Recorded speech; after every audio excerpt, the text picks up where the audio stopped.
mauvaise conception que j'aurais dû désapprendre avant de me mettre en couple. J'estime qu'il y a des choses que les personnes en couple ne disent pas, ou ils ne veulent pas dire, ou ils ne savent pas le dire pour aider les personnes qui viennent ou pour aider d'autres personnes à s'en sortir. C'est en partageant nos idées, nos douleurs, nos difficultés qu'on apprend à grandir ensemble. C'est dans cette perspective que je fais cette vidéo. Je suis en train de partager mes bévues, mes bavures pour connecter avec quelqu'un là-bas qui souffre.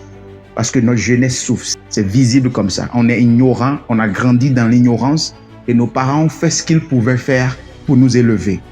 Vous avez eu de telles perceptions aussi? On se dit, bon voilà, parce que c'est moi qui ai enceinté ou c'est moi qui porte le bébé, je suis la maman. Être capable de reproduire n'est pas synonyme d'être capable de la paternité. Qu'est-ce que je veux dire par là? Ce n'est pas parce que tu es à la maison que tu es père de l'enfant. C'est mieux d'avoir un papa alcoolique que d'avoir un papa absent. Parce que quand tu as un papa absent, tu n'as aucun modèle à suivre. Il n'y a rien dans ta tête comme schéma de papa à suivre. Au moins l'alcoolique, tu sais au moins que ok, il y a un tel père alcoolique qu'on peut vivre, qu'on sait comment rester avec. Mais imagine un père qui n'a jamais été présent.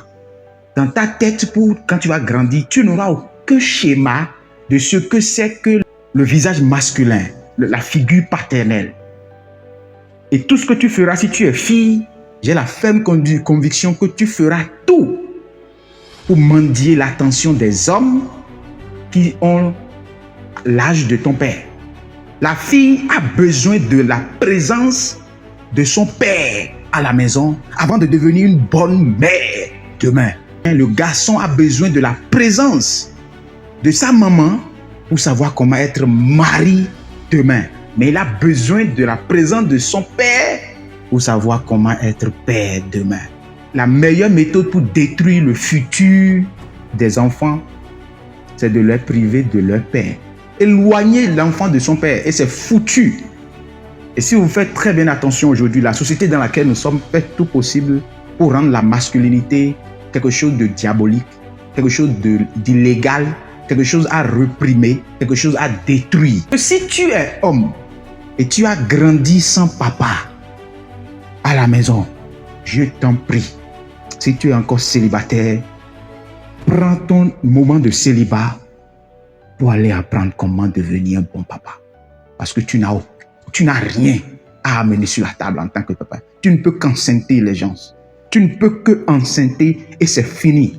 Tu ne pourras pas faire au-delà de l'environnement dans lequel tu as grandi quand tu étais petit. Si ton papa avait l'habitude de vous bastonner pour avoir exprimé vos émotions, si tu es célibataire maintenant et tu ne travailles pas sur toi maintenant, tu bastonneras pire tes enfants demain. Pour rien. La paternité s'apprend. La maternité s'apprend. Ce n'est pas le hasard qu'on nous a fait croire. On rentre dedans avec des notions. Il faut lire. Il faut aller payer des formations et vous faire éduquer. Suivez les gens et prenez des informations. C'est bon pour le futur de vos enfants que vous aimez si tant. Tu peux toutefois enceinter. Ça, c'est biologiquement automatique. Mais être père, ça s'apprend.